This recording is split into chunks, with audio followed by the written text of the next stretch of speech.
Hello everybody and welcome to episode number 17 of Touring the Londonverse. I'm your host ScottBGaming. Today we'll be looking at another promotion that you guys and girls have suggested in the comments that I cover, and that is JOSHI Women's Wrestling, based in Japan, simmed up to the day of their television show. As you can see, I've checked myself in as James' avatar, default settings right down the centre, so let's get right into this.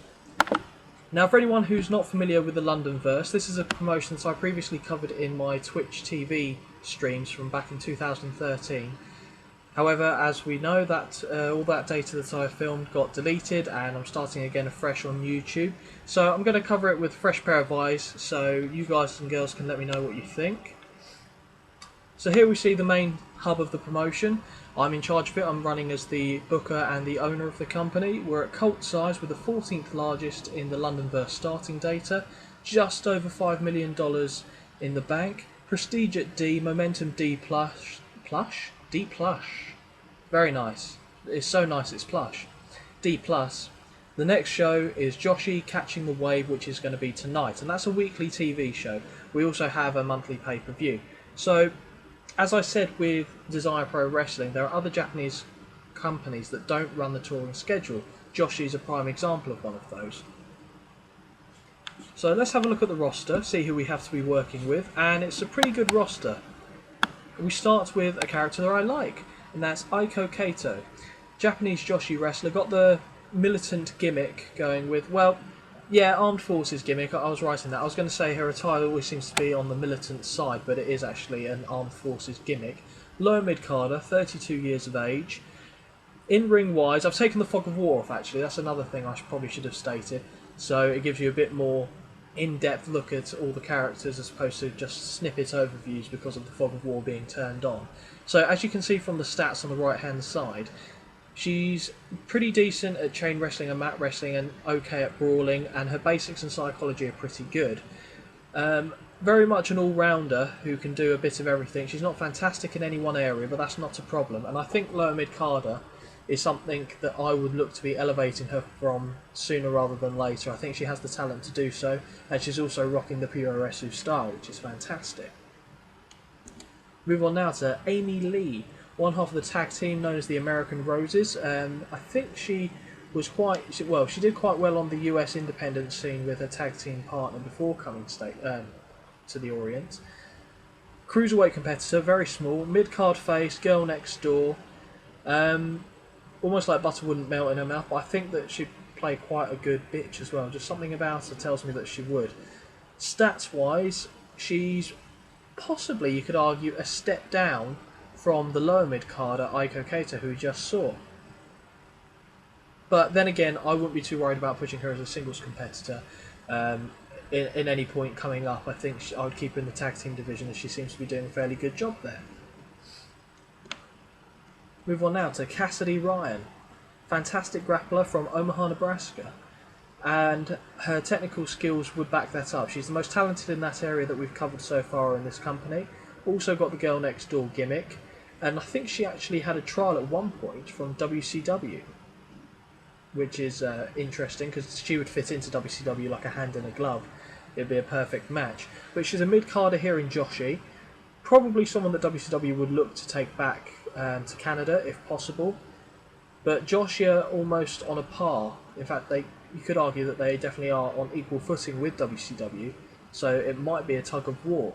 But Cassidy Ryan is very good for this company. If you look at her stats overall, they're pretty damn good. The best competitor so far out of the three that we've looked at in the roster so far. She's a mid-carder as well. I mean, that's someone you could easily get to the main event scene, and 29 years of age as well, there's still time to do it. Move on now to Cho Morinaga, 30 years of age, got a very dark look about her, goth gimmick understandably, and she's got a Japanese junior style in ring wise, and if you look at her stats, apart from brawling hardcore and puroresu, she's actually very good indeed. Another all-rounder who's creeping into decent territory for almost everything, which is just fantastic, although the menace isn't anything to write home about. Again, probably fit for the tag team division, which I believe is where she competes. I'll have to double check that in the bio, and obviously we'll be covering the tag team shortly, so that won't be a problem. Yeah, the dark side. I was right. She is part of the tag team division, and actually, some of you who may have seen me cover Joshi previously, or might not have, may have seen a man by the name of Wallbanger from the Greydogsoftware forums. He actually did a video based on Joshi, but again, that was on Twitch TV, so I believe it's been lost as well. But you might have also, if you're looking at some of these characters and thinking, where have I seen them before? There's a good chance if it wasn't from myself doing a video, it would have been Wallbanger. So yeah, we move on from Cho Morinaga to Electra. Japanese worker, 32 years of age. Mat wrestling and submissions, very good, as well as chain wrestling. Small competitor, but she's an upper mid-card heel, machine gimmick. I'd imagine her being a no-nonsense, no BS kind of girl who goes in the ring and just absolutely kicks ass and does a very good job of it. And again, someone that I would probably keep at the upper mid-card level, if not pushing her to a main eventer in her own right, because she does have that ability to compete on that level. As we said, Joshi is a cult company, but there are quite a lot of talented females in here, being that Joshi is the biggest place for women to work in Japan. Now, I've got ideas in my mind of other Japanese promotions that will be open to having women competition, but it won't be in the initial release, so I won't say too much about it. But got a logo sorted out, maybe might be added in sooner rather than later, but it won't be for the initial release. So for now, this is definitely the place for women's Japanese wrestling. Move on now to Father Takanori. Now, Father Takanori was actually the original booker for the company. However, he falls back on his manager gig, which he also does. He's a preacher gimmick. It's supposed to be the head of the Catholic School of Hate, which is a tag team that we'll be seeing in here. I'm trying to work out when. We've got a few people to go through before we get to a member of that team, but it's something to look forward to. Pretty much all he's good for is being a manager. He can do an okay job of booking, there's not a problem with that, but beyond that there's nothing else he's really required for, so that's fine. I see him as kind of like an evil dictator type, like the headmaster type. Anyway, that's what I was going for when I did the character. Hopefully you can see where it would go going forward, I guess. Move on now to one of my favourite characters in this company, and that's Fearsome Kong. Fearsome Kong is a middleweight, so she's a big gal, but I wouldn't tell her that because she'd eat me, I think. 32 years of age. She's loyal to Joshi as well, which is something to note. Pure wrestle style, upper mid-carder, heel, monster. Stats, chain wrestling and mat wrestling are actually pretty good, but brawling is where she makes her money. And she's got quite a lot of menace as well, which is fantastic. Again, this is a main eventer for me, so Fearsome Kong would be someone that I'd see going on a hell of a tear to the Joshi title, and then probably holding on to that belt for quite a while as well. Move on now to one of the most inspirational workers, I guess, in Joshi, a very distinctive looking Gran Himura. She's got a ninja gimmick, very mysterious, kind of doesn't say much, but not that she can't, because she's got decent microphone and charisma.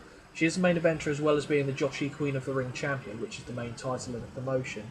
But she lets her actions do the talking, and her aerial ability, as well as a decent level of technical ability, is just fantastic. 31 years of age, absolutely deserving of being in the main event scene, as well as being the champion as it currently stands.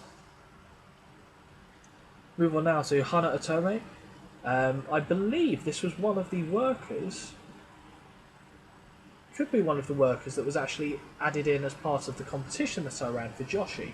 Now, I remember a couple of them. Yuki was definitely one of them, who's towards the bottom of the roster. But I think Hana Otome might have also been one of the workers that was put into the roster following the competition. I could be wrong, but anyway. 27 years of age. She's an opener. Girl next door also. Very cookie cutter. Her stats, as you can see, aerial and flashiness are pretty good, and basics are actually very good, but not particularly great in the other aspects of in-ring work. If we have a look at her microphone and charisma, it's okay, not great. So she has the ability to proceed and go further up the card, maybe mid-card level, but at the moment, having her in the opener spot, that's fine by me. And she's also part of the tag team division, the never-ending fairy tale, in fact. Hinata Ito, 32 years of age, also solid but unremarkable. I think her stats are actually pretty good, but for some reason I don't really connect with Hinata Ito, and I think that's just a case of it's something about, I don't know if it's the look or what, I'm not particularly drawn to pushing her. She's got the no gimmick needed, so I mean maybe that's even part of it. Regular wrestler, but don't get me wrong, she's by no means bad, but she's just someone who you'd have on the card as being a solid hand. I mean, at least that's what I would do. Then move on to Hisako Igami. Very athletic, more of a high flyer, but she does have the ability of doing technical works as well. Japanese junior, very small, so she's one of the smaller individuals on the roster, and she's also got the cocky youth gimmick. Quite a fun heel, I think. She's also part of the tag team with Maiko Ita, which is Spotlight Stolen, which I think is a pretty good tag team. As far as being a single star, she definitely could be, I think. She's got more upside than some of the other individuals like Hinata Ito, from my perspective at least. And I think she'll do well for herself long term in the company. Izumi Satake. It says in the bio she's taking Joshi by storm. She's got a tomboy gimmick. It's an interesting look, I'll give her that. And I prefer her to Hinata Ito, but I don't know. I'd definitely keep her around the mid-card level before I'd let her go too high up the card. Her stats, what she can do in-ring and out of the ring, are very good. So I'm not discrediting her for that. Again, it's just someone I'm not 100% clicking with at the time, but I think given a few shows and getting behind her and seeing what she can do in the ring, it is someone that I would eventually push. But right now, I would kind of wait a little bit and see what blossoms through the thought process of seeing what she does in-ring wise and how she grades with the matches. James avatars myself. Jun Mitsui. Now, Jun Mitsui is the announcer for the company. Former baseball broadcaster from the Nagoya region. Pretty much all I have to really say about him, that's all he's there for. Kameko Gami. Now, if you recall in one of my earlier videos, I forget off the top of my head which episode it was, but I mentioned how they have male and female combined announce desks, and this is one of them, which is obviously understandable, being Joshi, which is a female promotion. You want to have a bit more female influence in it, and Kameko Gami does that. She actually had a failed in-ring career herself. She also did a bit of referee work for the company before actually finding her role as colour commentator. So she's pretty good at that, but again, beyond that, not much else to say about her. Now here we have the first member of the Catholic School of Hate, Katone Yasuda.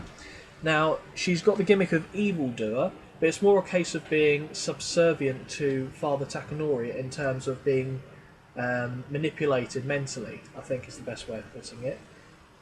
In-ring wise, chain wrestling, mat wrestling, submissions and aerial, they're all good. As well, she can do a bit of everything apart from the brawling, hardcore and puroresu. She's pretty good at everything. Having said that, outside of the tag team division, I don't know how well she would do, but in the tag team division, she actually comprises one half of the Joshi tag team title holders. I do like the tag team. Again, I think that's the best place for both of them at the moment, and I think Katone Yasuda is actually the better of the two workers that are in this tag team, so she might have greater success down the road if she were to go into singles competition, but now I think she's a very good worker for the tag team ranks.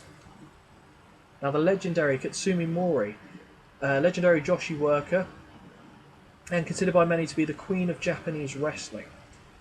If we just have a quick look at her bio, it says she began her career in the early 80s, said to have made Giant Sequoia beg for mercy in a training session, although nothing's been proven. Now, Giant Sequoia is the most expensive and highest paid worker in the entire Londonverse data, and he works for Honor League Grappling.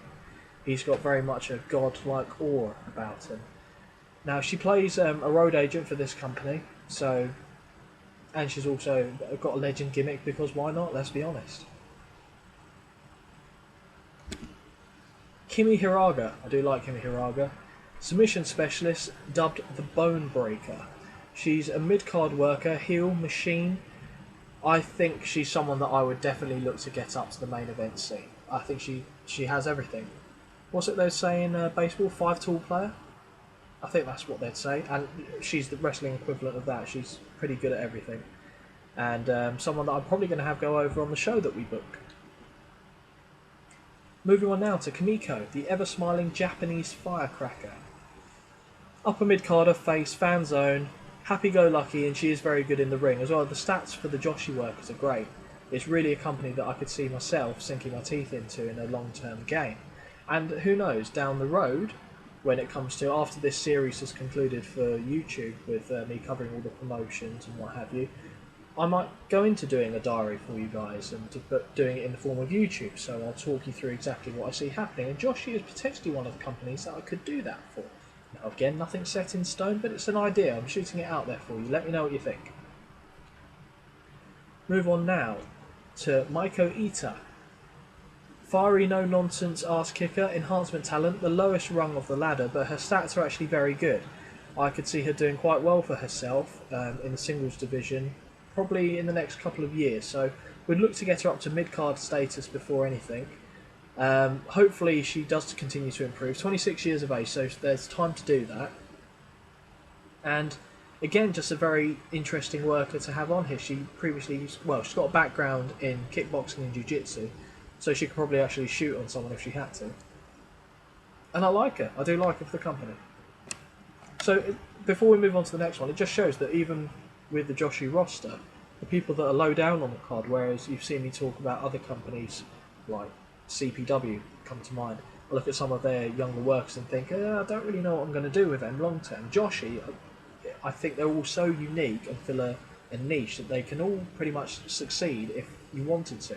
Obviously, it depends on who's playing as the company at the time and what they want to do with the people involved, but they all have the ability to succeed if they're given the chance. Now we move on to Medusa. Now Medusa, originally from Little Rock, Arkansas, former PHW worker in her own right, and I think canonically she will be one of the champion or previous title holders for that company.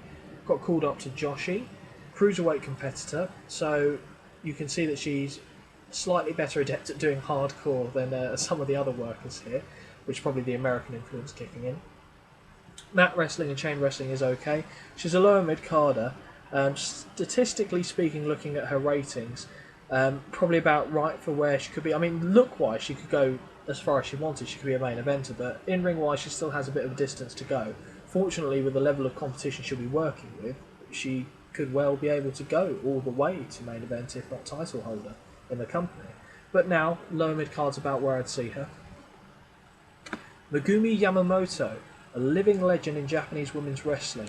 She's a main eventer, 39 years of age, so she'll probably be retiring before too long, and her skills have waned somewhat over the last couple of years.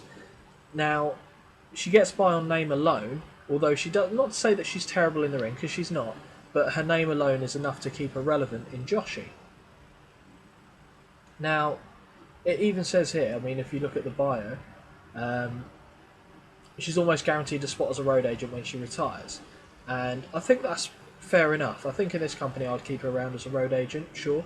I would probably use her more of a special attraction, because I don't think she's someone that would necessarily want to or deserves to be demoted down the card gradually. I think it's more of a case of the odd appearance for a main event here and there, and maybe a co-main event just to boost the numbers, almost like an Undertaker type of role. Not that she has the same gimmick at all, because she's got the no gimmick needed, but that's the idea of where I'd be going with it. I think, again, this is just all theoretical. I'd probably do something completely different when it comes to actually putting it into practice, but anyway. Mio Doi, 27 years of age, pure Resu style. I think she actually was also one of the competition winners that got into JOSHI, if I recall correctly. Beautifully sadistic Mio is how she likes to be known as. She's got a conman gimmick, and in-ring wise she's pretty decent. She is an opener. I think she has a lot of potential though to be a threat down the road for this promotion. And I don't know, it's an unnerving look I think she has in her eyes, but there you go. That's Mio Doi. Move on now to Miyuki Satoya. Now Miyuki Satoya is actually a main eventer face, and I think she's someone that I'd be having competing with anyone who's in the main event scene here, and probably winning more often than not. I do like this character a great deal. The Tangerine Dream, hence with the ring attire being that colour. She actually trained with the likes of Tiger Kid previously, so she's got the good foundation there to build upon, and as you can see based on her stats, she's fantastic. Perennial main eventer, there's no way I could see her being anything other than that. Move on now to Momo Arewa, one half of the Catholic School of Hate. I didn't realise this was the other member of the Catholic School of Hate, but now I do. Yeah, so the other member of the Catholic School of Hate, as you can see in-ring wise, probably slightly worse than her partner, Katone Yasuda, but not bad by any stretch of the imagination, and she is half of the Joshi Tag Team Champions. I think she would probably do slightly worse off than her partner, like I said, if they were to go into singles competition, but by no means is she a slouch in the ring, and again, I could be proven completely wrong when it actually comes to playing a long-term game with Joshi. Naomi Tojo. Now, Naomi Tojo is a mid-card heel, also no gimmick needed, quite a lot of them in this company. Stats-wise, again, very solid in every one area. Fortunately, Joshi have a lot of people that can do pretty much a bit of everything, which should help them, in turn, improve in all areas, which is great. 29 years of age, she's someone, again, who could be pushed towards the main event scene within a couple of years.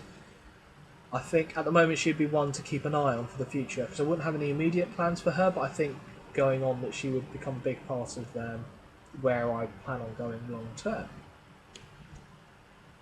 Natsuko Itani, 29 years of age, low mid-carder, no gimmick needed. She's okay, but again, someone like Hinata Ito that I don't exactly gravitate towards, but she's there to make up the numbers, and she's certainly not bad.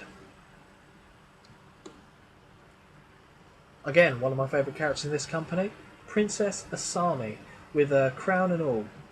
Now, Princess Asami is an upper mid-carder, in-ring wise pretty damn good, 29 years of age, daddy's little girl, kind of the sense of entitlement you'd get with that. I think she's a main eventer in the making, and she's on the door, she's knocking on the door of that, and probably going to be a title holder before too long as well. Pretty interesting character, unique look, and good in the ring, so she's got everything going for her. Referee Aiden Takawa. Referee Kaori Hojo. Now move on now to Sayuri Harioka. Now again, the main event scene in this company is great. She's a main eventer, she's a face, no gimmick needed. Her in-ring stuff is brilliant. In fact, I would argue that I prefer her slightly to, I've forgotten her name now, Miyuki Satoya, the Tangerine Dream. I do prefer Sayuri Harioka. I think she's got more about her. She's 30 years of age, so she's even slightly younger as well. It's marginal though, to be fair. And again, someone who would be always around the title scene and definitely the main event scene, I think.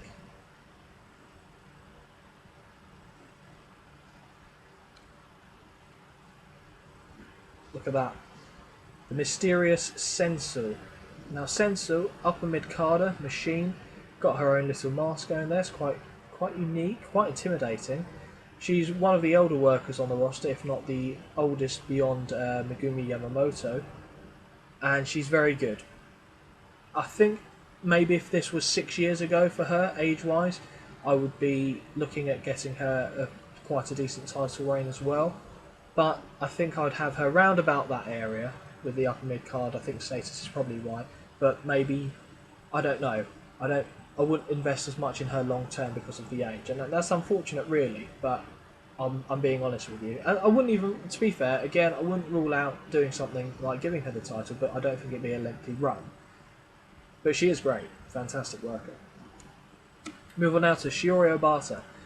This is my least favourite worker on the roster. She's one of the younger ones, 26 years of age, she's an opener, no gimmick needed. Skills are pretty good, but again, I'm not really connecting with her at all.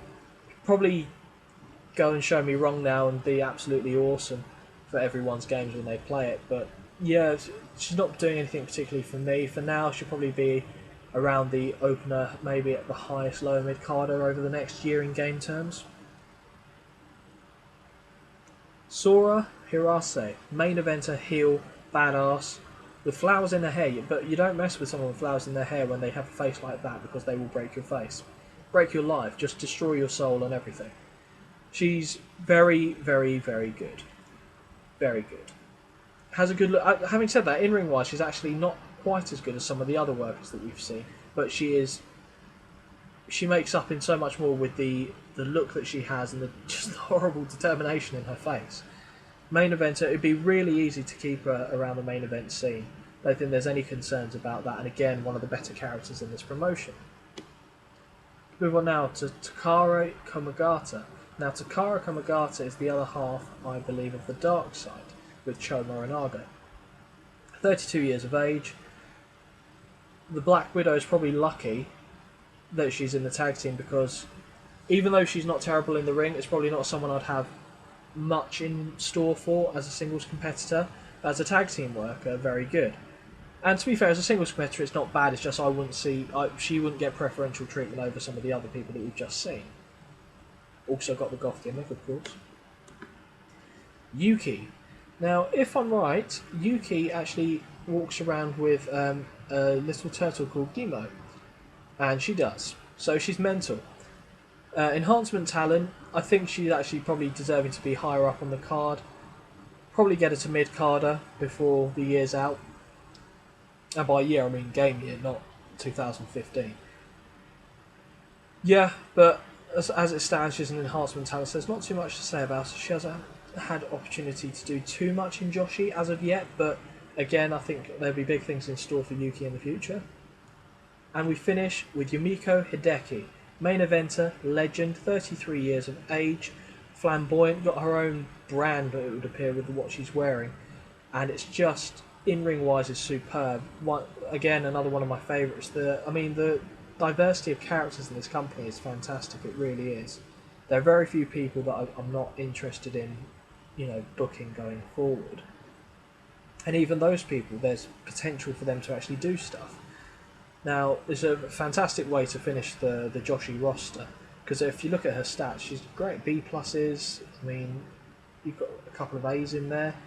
I think, being 33 years of age, even though with the likes of Senso, I said I wouldn't give a long title reign, I probably would for Yumiko Hideki. I think she's probably the exception. And that brings us nicely to the end of the Joshi roster. So now for the next bit, again, we don't need to run any storylines, but there aren't any set up anyway, so that's not a problem. Move now to the titles. And again, these title reigns were brought to you by Mr. MJ Stark, so take a bow, sir. The Queen of the Ring title held by Gran Hamura, lovely title render. And the Joshi Tag Team titles held by Katona Yasuda and Momo Arewa, the Catholic School of Hate. So let's have a look at the tag teams. Got a few here. That's a fearsome tag team if I ever saw one. Art of War, which is Sensu and Fearsome Kong. Catholic School of Hate is Momo Arewa and Katona Yasuda. Never Ending Fairy Tale, Hana Otome and Yuki. Next Gen is Izumi Satake and Natsuko Itani. Spotlight Stolen, Hisako Igami and Maiko Ita. The American Roses, Amy Lee and Cassidy Ryan. And the Dark Side, Takara Komagata and Cho Morinaga. Very good tag team division there. Very, very good tag team division. I don't think there are any stables, so I won't click on that. And we'll have a look at the creative meeting to end things off on this part. So we've got Yumiko Hideki, Megumi Yamamoto, Sayuri Harioka, Sora Hirase and Miyuki Satoya. There we go. Nearly fell over that, but we got there eventually. They're the franchise players.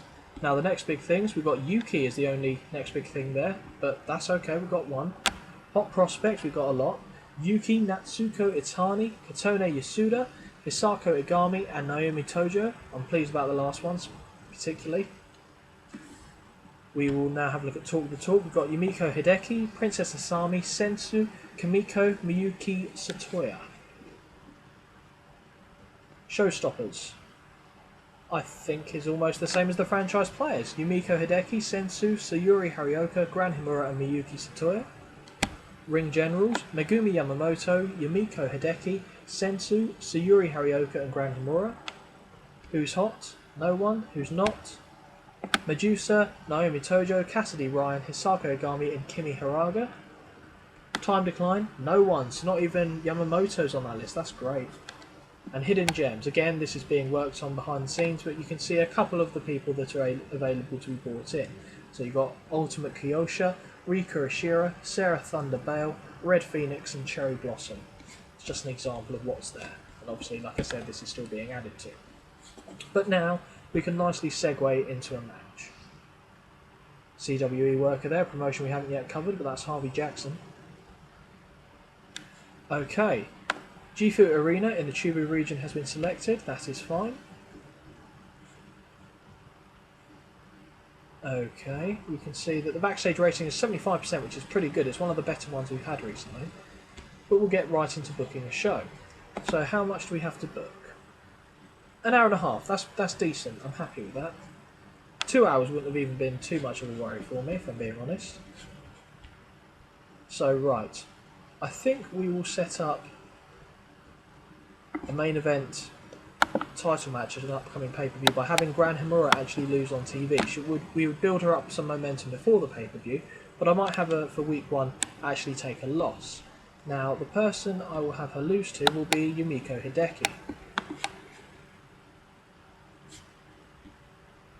Okay, I want to make sure that she is actually a heel. Ah, stop it. That's what I'm going to do now anyway. You've already seen me accidentally book face versus face and heel versus heel matches. Some of them I've addressed, but some of them I haven't. Anyway, we'll let this go about 20 minutes, let the girls show what they can do. Victor be Yumiko Hideki. Loser Gran Himura. It'll be an open match, and I do want to keep Gran Himura strong still.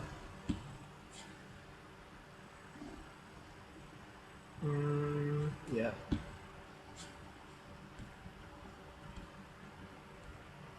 Yep, that's fine. So that'll be the main event. I want a big tag team match as well, not for the titles, but I want a couple of the other main eventers. Actually, I'll tell you what we'll do. Art of War, because they're both upper mid-carders, that would be decent. We'll have a face team maybe win, but it might be by, I don't know, a quick roll-up or something like that, I think. But who do we want to do that?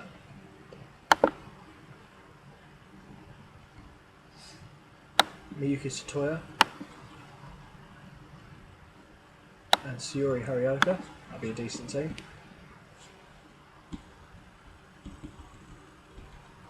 Let this go about 14 minutes. I think this will be the co-main event. We'll let Sayuri Harioka get the win. I think Sensei will be the one to take the loss because I can't see Fearsome Kong taking the loss. At least not unless it's well booked and there's a purpose to it. Will be an open match though. And I want a flash pinfall finish. And that's saying something because the Miyoki Satoya and Sayuri Harioka were main eventers. Art of War upper mid carders, but I still felt the need, because of how good the upper mid carders are, to have it be a flash pinfall, which I think is pretty good. Okay, we're going to put some other... I think it can be pretty much an all-match based card, given the product. We'll have Elektra take a loss.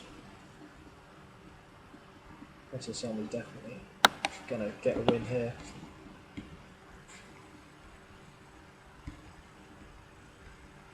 Almost looks quite innocent, but I think she's, like I said, be an absolute bitch. Right, 12 minutes that'll go. Victor for Princess Asami. Victory even for Princess Asami. Elektra for the loss. Again, it will be an open match though.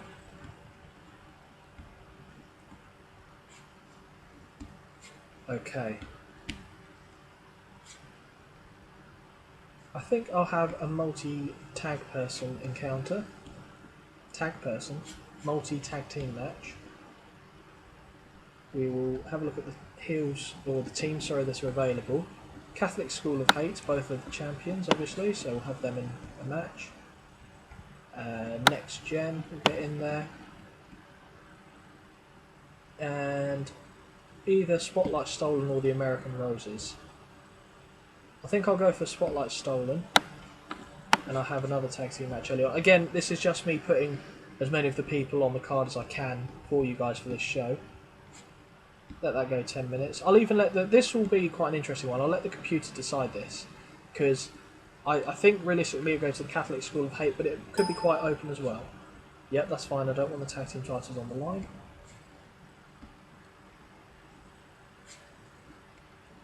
Okay. And we'll have the American Roses go over.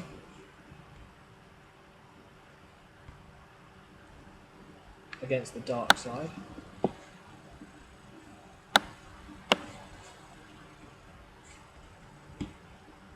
I think Cassidy Ryan will get the win.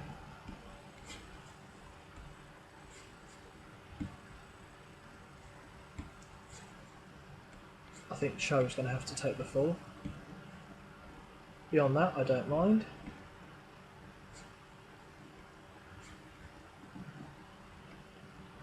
I do need a couple of angles, having said that. Okay, one more match, and then we'll put some angles there. We've got some people that can do some talking, to be fair, so it won't be a problem. Megumi Yamamoto will be one of the people talking. And I said I'd get Kimi Haraga a win, so who will she go over?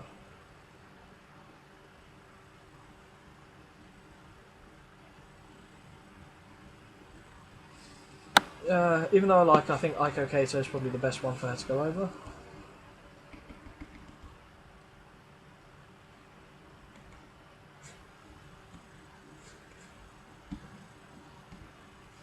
I'll leave it really vague and just go with that.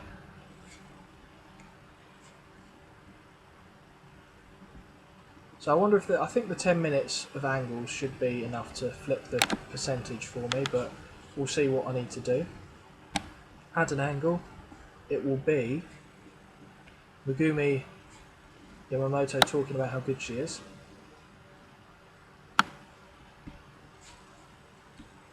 Because she's Megumi Yama-frickin-Moto. So Megumi, I'll let that go 5 minutes, and I'll put another angle on just because I don't want her talking for 10 minutes.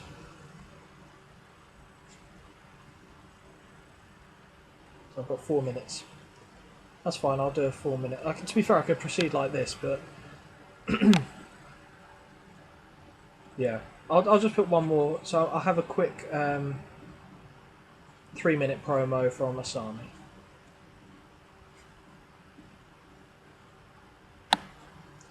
So where are you?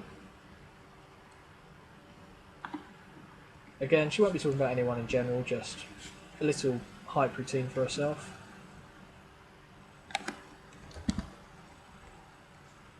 Auto name. And there we go. So within the time limits, that's fine. Just before her match. So there you go. Again, if I was doing a diary, I'd be thinking about this in much greater detail, and I'd have notes and everything would be listed out exactly as I wanted it. But this is going to be an example of a show that you can run with Joshi. Go to run the show. It takes place in front of 2,000 people at Gifu Arena on J Network East 3. Kimi Haraga against Aiko Kato. The match had some good action and average heat. Kimi Haraga defeated Aiko Kato in 6 minutes 29 by submission with a heel hook. The bone breaker living up to her name. That match is a lot better than I thought it was going to be.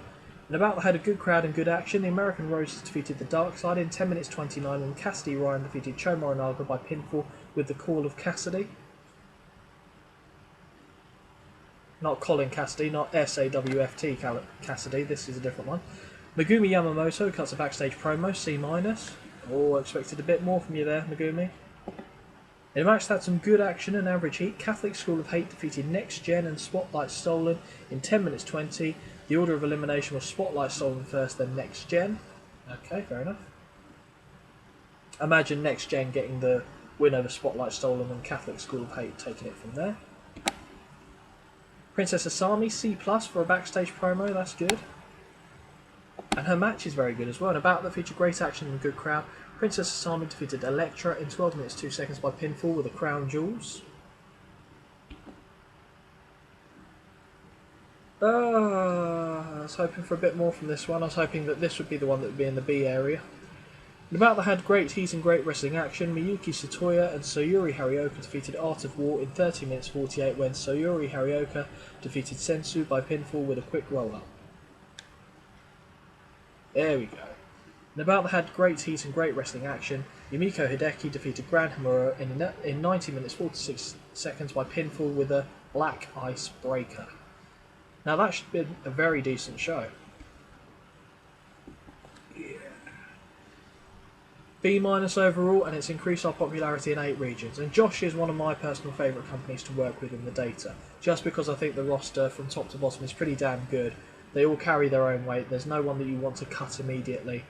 And obviously you'd have the option to bring people in as well. And with the status they're at of being cult, having a TV show and pay-per-views, and you can see the kind of grades you can get with them, this is probably one of the promotions for future where you'd think that there'd be maybe national even, which would be incredible being a Japanese women's company. But as I said, this now brings us to the end of the review of JOSHI. Now, if you've liked this video, please do hit that like button and subscribe down below. It means a great deal to me. Again, we're still creeping nearer to that 50 subscriber mark for a special video. For the next promotion, again, I'll refer to you guys. I'll let you comment down below in the comments and just tell me which company you want me to cover next. For episode 18, I think that will be. So we're over the halfway point now. Over the halfway point, so the series is doing well. It's got a bit of momentum. Thank you everyone for watching this with me, and until next time, see you around, guys.